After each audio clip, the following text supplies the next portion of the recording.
Buenas tardes, bienvenidos. Estamos con el licenciado Gustavo Arballo Luján, él es el secretario general de la Cámara Mexicana de la Industria de la Construcción. Señor licenciado Arballo Luján, buenas tardes, muchas gracias por estar con los micrófonos de Editorial 500 para esta edición especial con motivo del 60 aniversario de la fundación de la Cámara Mexicana de la Industria de la Construcción. Para empezar, licenciado Arballo Luján, tendría la gentileza de decirnos cuáles son las actividades propias que tiene la Secretaría Nacional de esta importante Cámara. Sí, cómo no. En primera instancia, y considerando que es el apoyo inmediato y la posición que sigue del presidente nacional, la responsabilidad y el resguardo de toda la documentación y el archivo histórico que tiene nuestra institución. Necesitamos dejar documentado todo lo que ha sucedido a lo largo de los 60 años, en este caso a nivel nacional. Es sumamente importante que tengamos evidencia de todos los logros que se han obtenido en esta institución. Además de ello, en la Secretaría se es responsable del seguimiento de los acuerdos, del levantamiento de las minutas, de la aplicación y revisión de los estatutos, la elaboración de los lineamientos especiales para el desarrollo de las asambleas delegacionales y de la Asamblea Nacional que se tiene cada año. Excelente. En una asamblea nacional, ¿qué actividades se realizan? ¿Qué importancia tiene? Y sobre todo el desempeño que usted efectúa como secretario nacional. Sí, de conformidad con la ley de cámaras, que de alguna manera está supeditado a la Secretaría de Economía. Nuestra Cámara, que fue fundada hace 60 años, tiene como obligación de llevar a cabo la asamblea anual en el mes de marzo. Pero para ello y por disposición de nuestros propios estatutos, tenemos que llevar a cabo las asambleas delegacionales en las 42 delegaciones que tiene nuestra institución en todo el país. 43 delegaciones ya a partir del 2013, por autorización del Consejo Directivo pasado en el mes de diciembre. Somos ahora entonces 43 delegaciones. Enero y febrero, asambleas delegacionales. Llegamos a marzo a tener la asamblea que es nacional, con la participación de todos los consejeros, que son los presidentes delegacionales, más los miembros de la Comisión Ejecutiva Nacional. Excelente. En este contexto, sabemos que en el próximo mes de marzo van a cumplir la Cámara Mexicana de la Industria de la Construcción 60 años de una fructífera labor. Su Secretaría Nacional, ¿qué participación tendría precisamente en esta importante fecha? Bueno, en primera instancia e independientemente de las actividades sociales y conmemorativas de este aniversario, el desarrollo de la asamblea correspondiente al año 2013. En nuestra asamblea, que la tendrá verificativo el día 13 de marzo, estaremos publicando en los primeros días de febrero, de conformidad con nuestros estatutos y la ley correspondiente, para llevar a cabo esta asamblea, en donde la preside el ingeniero Luis Zárate, nuestro presidente nacional, y su servidor funge como el secretario y el que está encargado de llevar a cabo el levantamiento de los acuerdos, de dar el seguimiento a la orden del día, de protocolizar los acuerdos y el acta correspondiente y resguardarla en los archivos oficiales de nuestra Cámara. ¿Qué tipo de determinaciones se toman en una asamblea, sobre todo aquí de la CENIC? Nosotros tenemos dos tipos de asambleas. Estoy hablando de la asamblea que tendremos en marzo, que es ordinaria. Y la ordinaria está perfectamente establecido en los temas que tratamos, que son informes del Consejo Directivo a través de su presidente y de la Comisión Ejecutiva. Eso es un informe de actividades. aprobación de los estados financieros del ejercicio inmediato anterior, aprobación del plan de trabajo para el 2013, aprobación del presupuesto para el 2013. Obviamente ahí se le da lectura a los dictámenes de acuerdo con las auditorías llevadas a cabo por despachos externos. Asimismo, la elección correspondiente a los cargos directivos en nuestro consejo, tanto como presidente, secretario, tesorero, los 10 vicepresidentes, más los miembros invitados a consejo, además de los 43 presidentes delegacionales. Esos son los temas generales a tratar en asamblea ordinaria. Claro. Usted lo ha mencionado, su cargo es muy importante, está inmediatamente después del presidente de la Cámara Mexicana de Industria de la Construcción, sin embargo con responsabilidades extraordinariamente importantes. En ese contexto, ¿alguna previsión de cómo se ve el 2013 para la Cámara Mexicana de la Industria de la Construcción? Sí, cómo no.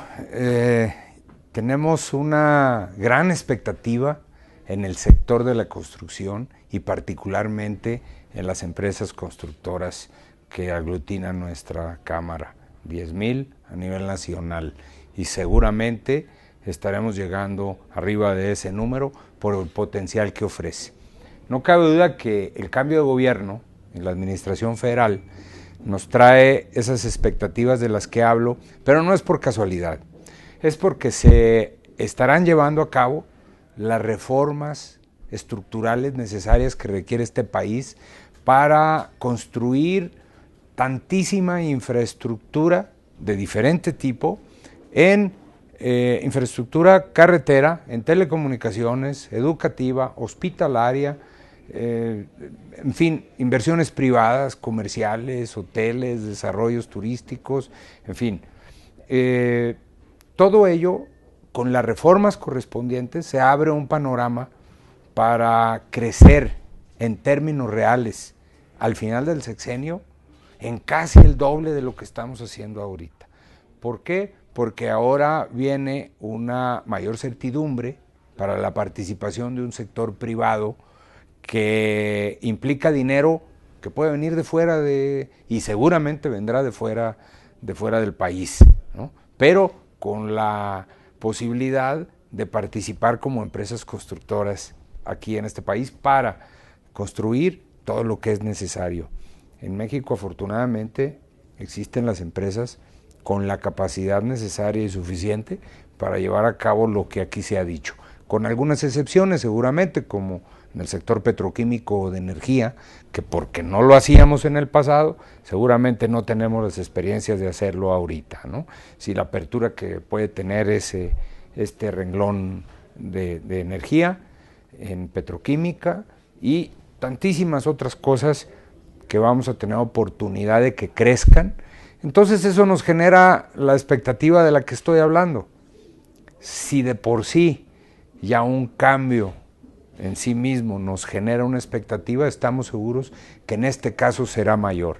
Estamos seguros porque estamos viendo el trabajo que realiza el legislativo, estamos viendo el compromiso que asumió el legislativo, y nosotros, si trabajamos de manera coordinada, en equipo con ellos, seguramente vamos a lograrlo.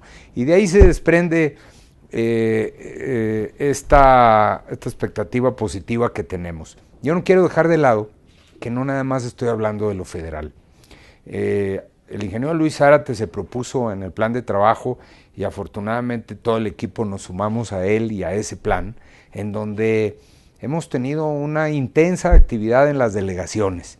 Entonces vamos a los estados.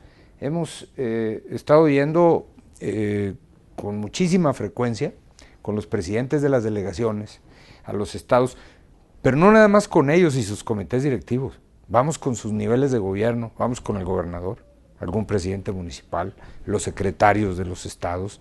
Cuando vamos como Cámara Nacional y vamos a impulsar y apoyar a las cámaras en sus delegaciones, nos damos cuenta también de la importancia y de la expectativa que ellos tienen en sus lugares de origen, independientemente de los cambios de gobierno que se dan en los estados, porque bueno, ahí no todos son al mismo tiempo. Y ellos también tienen esa gran expectativa. Entonces, esta parte del plan de trabajo del ingeniero Luis Zárate, y que nos toca ir a las delegaciones a trabajar con ellos, a revisar qué problemática tienen, dónde apoyamos, dónde impulsamos, cómo platicamos con los gobernadores, qué más hacemos, cómo les ayudamos a estructurar sus planes y programas de desarrollo, en fin, todas esas áreas de oportunidad que se presentan, entonces las sumamos y el esfuerzo a nivel nacional nos permite decir que estaremos platicando por allá hacia fines del 2013 o en el 2014, haciendo el balance del 2013, que esto fue mejor. Y lo que yo les decía al principio, hacia fines del sexenio estaremos con una posibilidad de crecimiento importantísimo. Estamos creciendo entre 3.5 y 4%.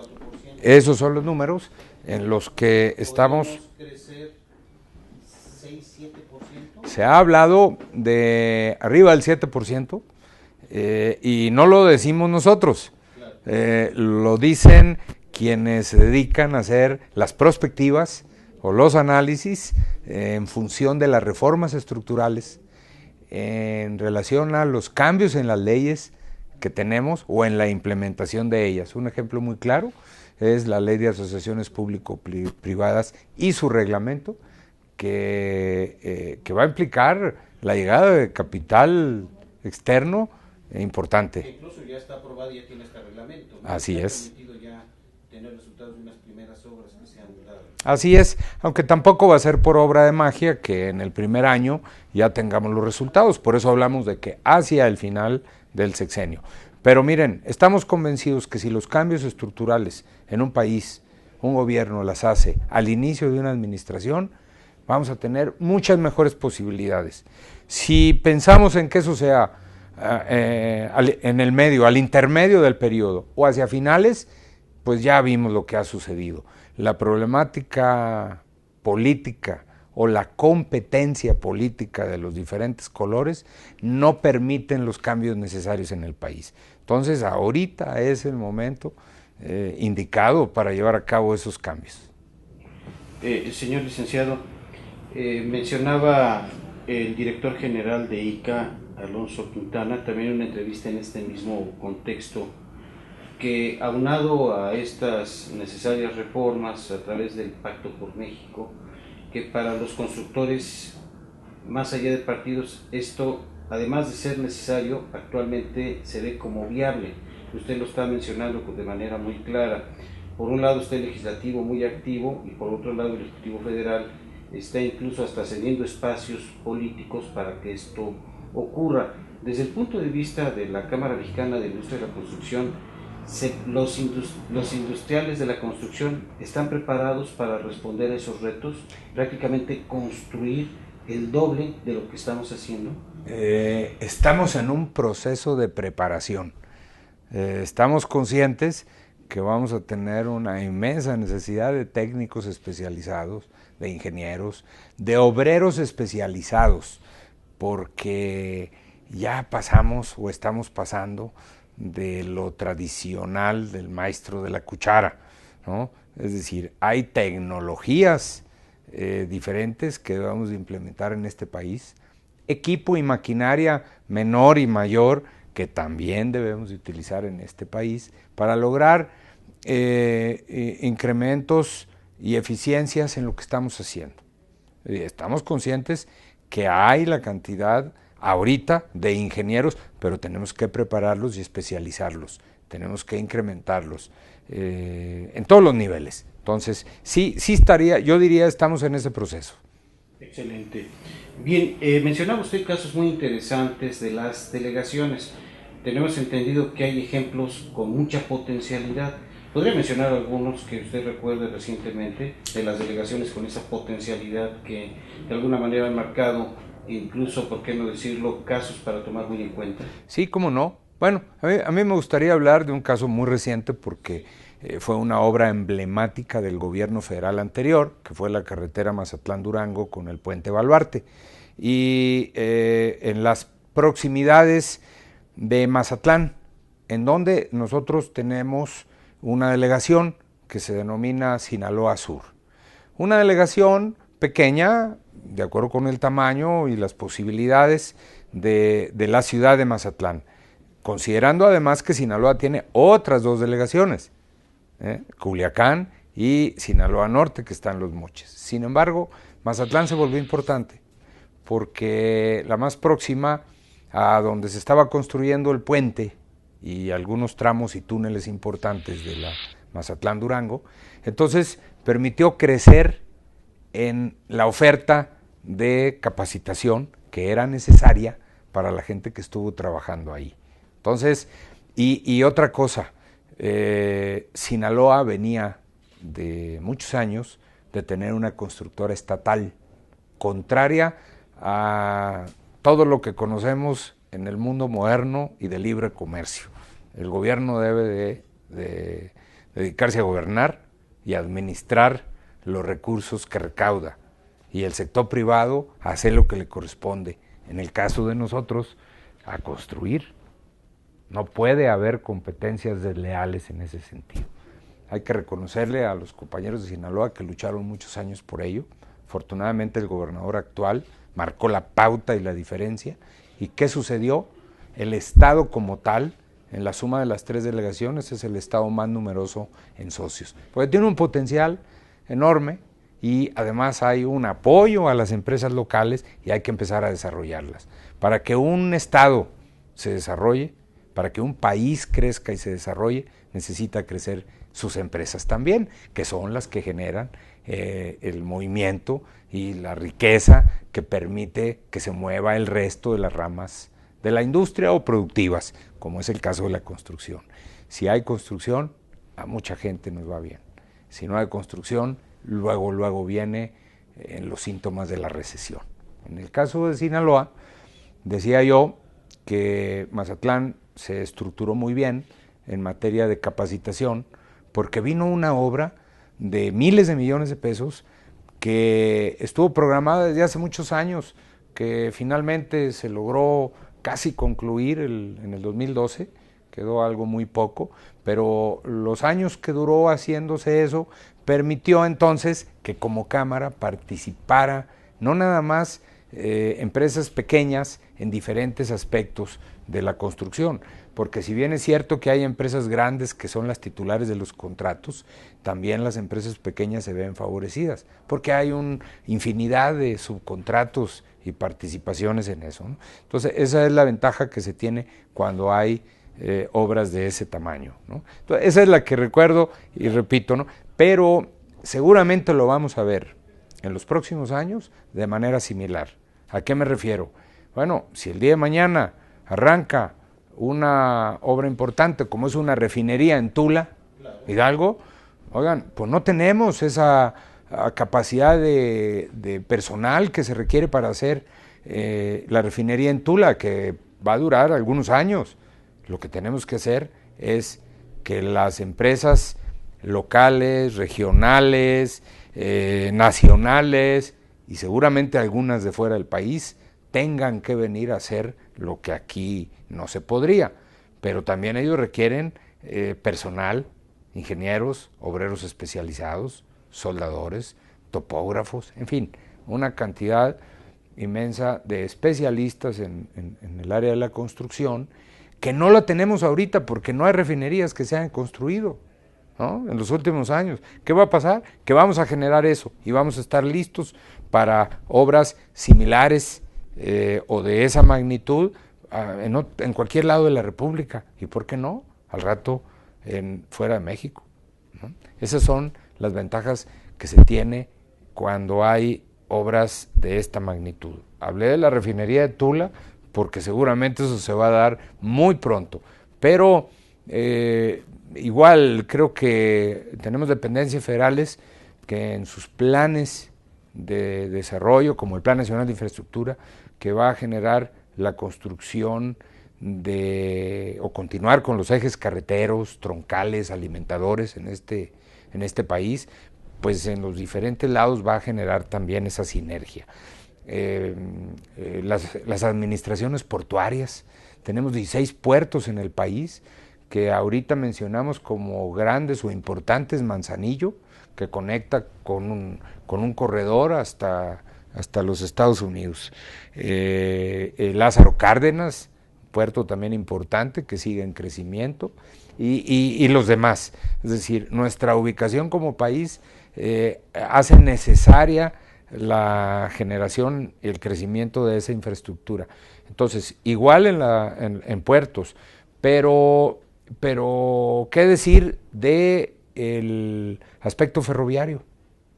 El aspecto ferroviario, estamos como en pañales en este país, entonces igual tiene un potencial enorme.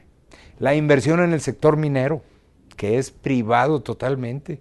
Hemos estado leyendo la cantidad impresionante de dinero que se va a invertir, y ese es trabajo, ¿no? Entonces, en todos los ámbitos que compete a nuestra actividad, tenemos esa potencialidad, ¿no? Entonces, depende de dónde se ubiquen, es donde se pueden dar esos crecimientos o estructuraciones como cámara para poder dar el servicio o los resultados que necesitamos. No nada más las empresas constructoras. Nuestra visión no es de empresas constructoras nada más. Somos como que líderes naturales de un sector que aglutina a una gran cadena productiva. Cuando se mueve la construcción, pues se mueven los que venden maquinaria, materiales, proveedores, el sector financiero, los que fabrican tubos, acero, es decir, todo lo que, desde luego, ¿no? Cementeras, concreteras, en fin, se mueve todo esto. Como líderes naturales de un sector, yo lo diría de esa manera. Afortunadamente también hemos estado teniendo una serie de reuniones en ese sentido, porque lo que nosotros construimos y consumimos, todos participamos. Entonces más vale que vayamos de la mano en esto que estamos haciendo, porque cuando tenemos interacción con, sean dependencias federales de gobierno, estatales, congresos locales o el Congreso, en este caso federal, para la implementación de leyes o cambios, reformas, nos da más fuerza, nos da mejor posicionamiento, y como consecuencia pues logramos mejores cosas, ¿no? Por supuesto. Licenciado Arballo, menciona usted implícitamente un tema fundamental, que son los beneficios directos y colaterales que genera la Cámara Mexicana de la Industria de la Construcción. Ante estas expectativas de crecimiento, es también factible que aumente el empleo, la mano de obra contratada directa e indirectamente con este crecimiento. ¿Se tiene alguna idea de cuánto podría beneficiarse? Porque tenemos entendido que el sector que usted representa en esta Secretaría Nacional es el que más mano de obra genera para el país, o uno de los que más lo hacen. ¿Qué expectativas había en ese aspecto? Si consideramos que actualmente generamos alrededor de 5 millones de fuentes de trabajo de manera directa, y de manera indirecta pudiéramos hablar de, por cada directo es 1.5 de indirectos, y si hablamos de crecer alrededor de un 7%, nos damos cuenta que la generación de empleos en el sector se va a dar también de manera importante. ¿De qué estamos hablando? Seguramente arriba de 7 millones directos y los correspondientes indirectos, ¿no? Extras de los que ya se tienen. De los que ya se tienen ahorita. Eso es muy importante. Estamos hablando de estos números hacia el final del sexenio, considerando los cambios necesarios, ¿no? Los cambios necesarios, desde luego. Licenciado Arballo Luján, fuera de México se comenta que es el momento de América Latina, que los reflectores se están volteando a este lado por circunstancias que están ocurriendo fuera de nuestras fronteras. Sabemos la situación que hay en Europa, que siempre es de inestabilidad. Deseamos que les vaya bien, pero de momento son las señales. La geopolítica de Estados Unidos se está volteando otra vez a México porque ya ve demasiado fuerte a China y dice: tengo que mejor reforzar ¿por qué no a mis vecinos que me presionan con indocumentados y demás? Estamos en una situación internacional también especial de oportunidad para nuestro país.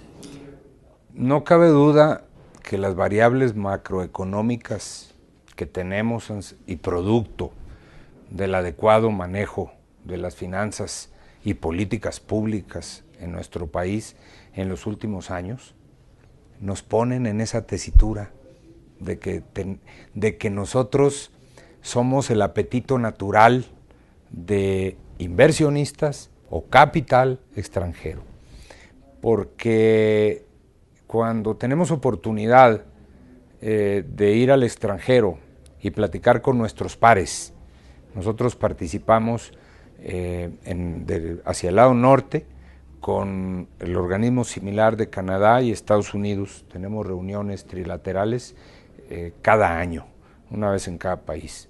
Y hacia el sur estamos asociados en una federación internacional en donde están las 17, 18 cámaras, porque Colombia tiene 2 cámaras de la construcción, donde participan prácticamente todos los países de América, de Centro y Sudamérica. Tenemos 2 reuniones al año con ellos, en donde nosotros intercambiamos experiencias. Nosotros revisamos los números macroeconómicos de cada país en esas reuniones y la verdad es que esas variables macroeconómicas que tenemos ahorita y que están siendo importantes hacen que volteen a vernos como un buen ejemplo de lo que se está haciendo en México, y entonces lo cual no sucede en otros países. Brasil era un caso también excepcional hace no muchos años, más que ahorita Brasil ya entró en otro tipo de problemática que no lo hace igual que México. Entonces México está siendo el país que se blindó en estos aspectos de los que estoy hablando y que le va a permitir todos los logros que aquí hemos mencionado. Entonces lo constatamos, repito, a través de estas reuniones que tenemos con nuestros similares hacia el lado norte, que pues son países y potencias importantes, aunque ahorita con problemas, sobre todo Estados Unidos, en su consumo, pero también al lado sur, ¿no? Entonces, como región, México se vuelve muy importante, ¿no? ¿Qué debe hacer el gobierno federal, qué deben hacer los partidos que están representados en el Congreso de la Unión para que todo esto se dé, para que todo esto funcione y no convertir, como en muchas ocasiones del pasado reciente, a estas reformas estructurales rehenes de la política? Esto es un buen cuestionamiento porque nos hace ratificar que lo que necesitamos son, cuando hablamos del Congreso, legisladores que estén atentos a los intereses del país y no de los colores, a que las competencias políticas nos lleven a perfeccionar nuestro sistema y que no nos volvamos rehenes de eso que lo único que hace es costar dinero en elecciones que no nos van a llevar realmente a mejorar nuestros niveles de gobernabilidad. ¿Qué se tiene que hacer?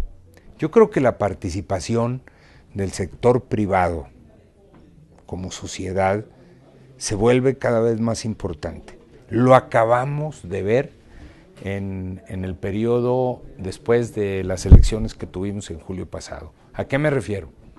Se forma un equipo de transición en el gobierno y voltea el equipo de transición, bueno, entre que ellos voltean y que nosotros vamos hacia allá, porque nosotros tenemos que ser propositivos, no nada más reactivos.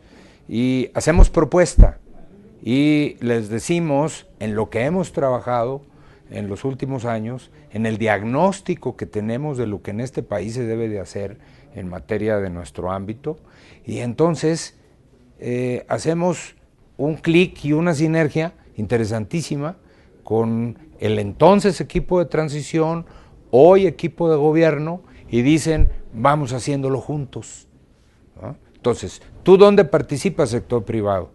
Bueno, a lo mejor puedo participar en el diagnóstico, en la elaboración, de fichas de inversión, de proyectos ejecutivos, de dónde hay que hacer cambios o involucrarnos en las reformas para que su proyecto de gobierno sea un éxito. A todos nos conviene. Entonces, ¿qué deben de hacer? Yo creo que hagamos equipo.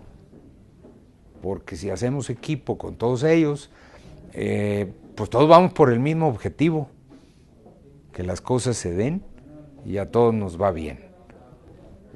Olvidándonos, creo que ya han pasado los peores momentos de las famosas rencillas, de esos rescoldos del aspecto político que hubo, y ahora entonces tenemos que enfocarnos, ¿no? Entonces ese foco el que nosotros perseguimos y vamos, y si ellos nos ven igual, estamos seguros, porque así lo hemos constatado también. Insisto que en el plan de trabajo de nuestro presidente se está involucrando mucho esa participación con dependencias y funcionarios, comisiones mixtas, equipos de trabajo de aquí, del interior del país, para que las cosas se den. Y hemos visto con agrado que lo que tenemos pues es algo que es producto del conocimiento y de lo que hemos hecho. No hay tiempo que perder, ¿no? Entonces eso nos va a servir muchísimo a todos. Muy bien. Ahora, ¿qué es lo que deben hacer los asociados de la Cámara Mexicana de Industria de Construcción para también ellos estar a la altura de estos retos? Yo creo que tenemos los que nos toca en los breves periodos de dirección y manejo en la Cámara, porque finalmente nosotros somos empresarios de la construcción, que venimos a la Cámara a dar nuestro tiempo, nuestro trabajo, para mejorar las condiciones de las empresas, para que se generen plataformas de desarrollo que nos permitan a todos ser mejores, crecer, tener mejores resultados a mediano y a largo plazo. Bien, tenemos que tener esa tingencia de que nos entiendan y que nosotros vendamos, de decir el gran beneficio que significa ser afiliados a la Cámara de la Construcción. Pagamos una cuota al año, dependiendo del nivel y tamaño de empresa y de ingresos que tengamos. Pero les aseguro que en gran parte de los casos lo hacemos con mucho gusto. Porque si yo pago la cuota mínima o 20,000 o 50,000, la cantidad que me resulte, estamos seguros, y se lo hemos demostrado en el detalle a quien así nos lo solicita, que se lo devolvemos con creces. ¿Por qué? Porque el valor que tiene la representatividad, la gestión, la defensa de los intereses, que no son de alguien en específico, son del sector, son en general. Nosotros cuando hablamos de cambios y defensa y demás, estamos hablando para todos, de aplicación general. Así deben ser las leyes, de aplicación general.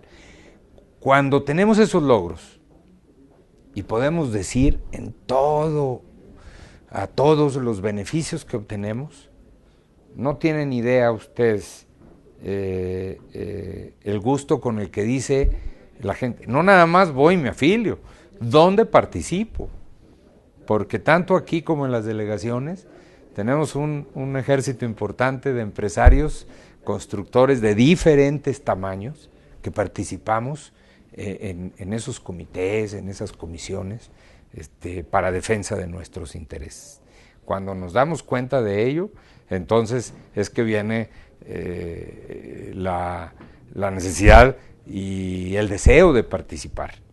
En este país la clasificación de empresas, como en todo, es las grandes, las medianas, las pequeñas.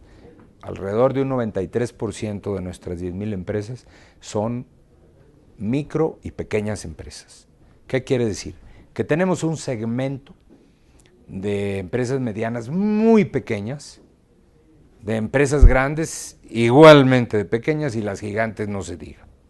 Pero qué bueno que tenemos esa segmentación, porque entonces tenemos la posibilidad de que los micros y pequeños aspiren a más y ojalá se convirtieran en medianos y los medianos en grandes, ¿no? Y los grandes en gigantes y los gigantes construyan aquí y salgan de México a construir al mundo, como ya lo hacen empresas tan importantes y emblemáticas como es el caso de ICA, ¿no? Entonces, eso es lo que decíamos que requiere un país para seguirse desarrollando.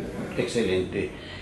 Señor licenciado, por último, ¿qué planes tiene su Secretaría Nacional, por esta jerarquía que tiene, o metas también, para este 2013? Bien, una vez concluidas las asambleas delegacionales de enero y febrero y nuestra asamblea nacional, que es en el mes de marzo, ya tenemos previstas una serie de reuniones temáticas nacionales por sector en diferentes lugares de la República con interrelación de dependencias de gobierno, en la que nos sirve para establecer planes y programas y darle seguimiento a los temas que no son comunes. Es así que ya tenemos definida una reunión nacional con SCT de infraestructura, una reunión nacional de turismo, una reunión nacional de vivienda y desarrollo urbano, una reunión nacional de, bueno, la de puertos, que son 16, pero finalmente aglutina a todos, una de energía, con la relación con Pemex, que es quien ejerce gran parte del presupuesto en este país, es importantísimo. Bien, esas las tenemos de esa manera. ¿Qué más tenemos y estamos organizando? Una serie de reuniones regionales con las delegaciones donde analizamos situaciones específicas. Nuestro país está dividido en 5 zonas geográficas, igualito que el INEGI, pero le agregamos una más nosotros, le denominamos una zona Golfo Petrolera, entonces tenemos 6. Golfo Petrolera porque hay delegaciones que están en algunos lugares de estados que tiene que ver Pemex, porque o están oficinas de Pemex o está el trabajo mismo. Tal es el caso de Ciudad del Carmen, de Campeche, de Villahermosa, de Poza Rica, de Coatzacoalcos, poco pero algo en Veracruz, en Tampico, que su situación es diferente de otras delegaciones, ¿no? Hablo, por ejemplo, de Chihuahua. Bueno, pues es diferente porque ahí el ámbito es de inversión estatal y municipal, o las dependencias federales que concurren, SCT sobre todo. Pero si vamos a Poza Rica o a Coatzacoalcos, ahí vamos a ver que la inversión más importante es de Pemex, ¿no? Si vamos a Tijuana, bueno, la inversión más importante se deriva, además de lo estatal y municipal que dijimos, de la inversión privada y el desarrollo o turístico o industrial, maquiladoras, dependiendo del enfoque al que se dé, ¿no? Entonces, depende de dónde estemos hablando, es hacia donde nos estamos enfocando. Y el programa que nos ha encargado el presidente y que está en el ámbito de esta secretaría es mucha atención a las delegaciones, mucha comunicación con ellos, es estar en constante movimiento hacia allá y de ellos hacia nosotros para que se fortalezcan en sus localidades. Excelente, señor licenciado Gustavo Adolfo Arballo Luján, secretario nacional de la Cámara Mexicana de la Industria de la Construcción. Muchísimas gracias por su participación en esta entrevista de Editorial 500. Al contrario, muchísimas gracias a ustedes.